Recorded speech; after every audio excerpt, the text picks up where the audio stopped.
You said you was in Circle House working on state property. Mm-hmm. Were you disappointed that I feel like a lot of the releases that was coming out after that kind of got swallowed up in the whole 50 Cent wave? Now, here's the incredible point. State property comes out, it does what it does. We got Rock the Mic off of there, we got a whole bunch of things. There's a point where Jay walks in the studio, and it was just so happened that everybody was in the studio at the same. I think we were working on Blueprint too. Right. Because after we did Blueprint drops September 11th when the towers fall. 9/11. Mm-hmm. We was all in Miami. Me and Just was in the studio and was like, how are we getting back to New York? And it was just bananas. Yeah, you know what I'm saying? It was yeah. bananas. The phones was all, shout out to Circle House and the BB. Jay dropped that day. Boom. We start working on Blueprint 2, and that's when like everybody was like in the studio a lot during that time. Right. And Jay walked in the studio, he said it before, but I'm telling you how impactful it was. He walked in the studio and he was like, yo, this dude 50, y'all gonna have to deal with him in the next couple months. He said it to the whole crew.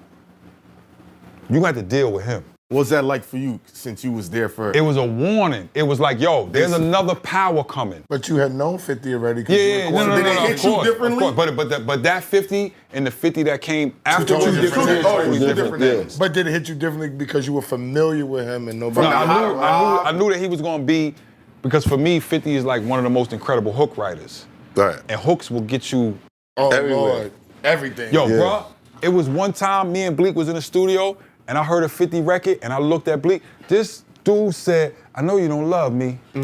Cause you ain't the same when Jay-Z's around. Right. I said, Bleek, that's our hook. That's our hook. How do we not say that? That is a Bleek hook. Right. How do we not say that? Right. I'm looking like, yo, this dude is too good. Yeah. I love Fifth. Right. You know what I'm saying? And when he did, like, it's just those things. But Jay acknowledged it early. He was like, y'all gonna have to deal with this dude. He's coming. So I don't feel as that it was that. I feel like state property got trapped in the Dame and Jay breakup. Because that was around the same time.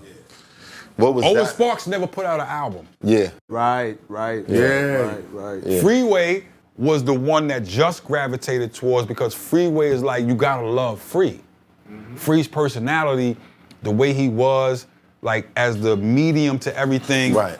And I think it has a lot to do with his religious belief, you know what I'm saying? But Free in Islam is like the way that he presents himself, you gotta love Free. Right. But his first Free is album, the most creative, like, if I say, yo, Free, you gotta do this, he's gonna listen, he's gonna try everything. It may not be it, and then at the end of the day, he be like, that's not it, erase it, you know what I'm saying? Whatever. Right. Free was that one. Beans was always the leader. It was just like, but I think they got caught in that thing where they could have went a lot further, but let's not, when people say these things, I'm like, you realize how many platinum and gold albums Bleek has?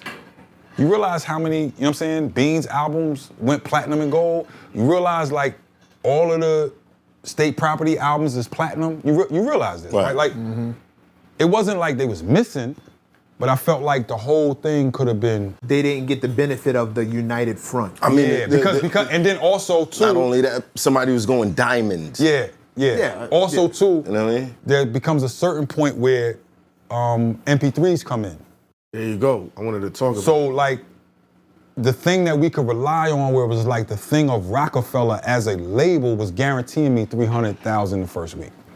I didn't have to think about it.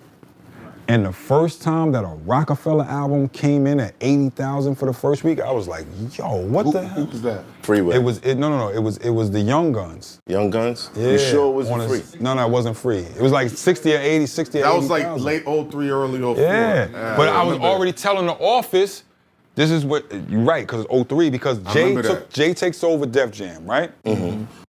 They took us on, and this is the other thing that let me know, like, I'm not really the office dude, right? So it was the meetings about the meetings. I start working at Def Jam as an A&R, because Jay was like, yo, come handle the Roc-A-Fella thing as an A&R. And for the first 3 months, the whole of Def Jam did not put out a record, because it's a regime change. You know what I'm saying? You leaving from Kev, Leor, Julie, going to Jay and LA. LA Red. Now, with Kev, Leor, and Julie, it was like, Make whatever record you want, and I'm gonna make it the biggest thing in the world. Gotcha. With LA and Jay, it was like the first 3 months, we didn't put out no records. We go to Foxwood. We having a meeting with the whole staff. And in the middle of this whole thing, me as a nerd, me as a person that's on the internet, as people, you gotta remember, people haven't seen it yet. And we have a meeting with the whole staff, and I raised my hand. They was like, LA and Jay was on stage, and they was like, you can ask us any question you want. And I wasn't trying to be smart, but I was like, raised my hand, stood up. I was like, how we gonna sell records when records is free? Yep. That was my question. Right now, on my computer, LimeWire around. I can get any record, any movie, anything that and this was when it was the Wild Wild West. Yeah.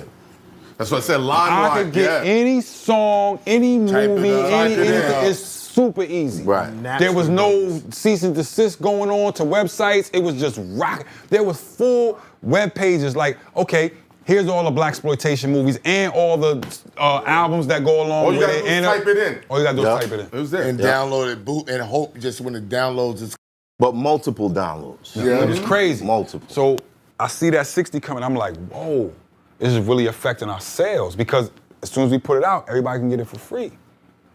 That's, was another aspect of it that I don't think people seen. Do you think the Mbox and the introduction of Pro Tools hurt the music? Of course. Because Esso has a story, because you know how you had to, like you said, the reel, you had to cut the tape to make the edit. Of course. And then now it's like, of course. We could do now. Yeah. If I'm an artist, right, and I'm spending $1,000 a day just for the rental of Hit Factory, the studios felt it first. Yup. Right? Yeah. If I'm spending $1,000 a day for the rental of Hit Factory, and you trying to tell me that I could go buy a box for $500, it was $420. that I could go record With the laptop, record my vocals on, put the sock over the microphone. right? What it did was it destroyed the studio business Yes, it in did. New York City. It did. It destroyed the quality of it. It destroyed the community that we had. That it built, Because right. because if I'm on 50th and US Sony, We walking and I'm over. we everybody coming over. Yeah. I got some shit to play. You better have some beats over there. yeah. It Once I destroyed the play you this community. shit, I need some beats. You know what I'm saying? It destroyed the community. Now people at home by themselves. Then it's like, okay, I'll give you a perfect, I'm gonna tell you about me, just my personal example. I go on a meeting for Def Jam. LA and Jay look at me, and I look at my budget, and Bleek is at like 1.3 million. And LA, I give LA his props all day, because he's a straight shooter with me.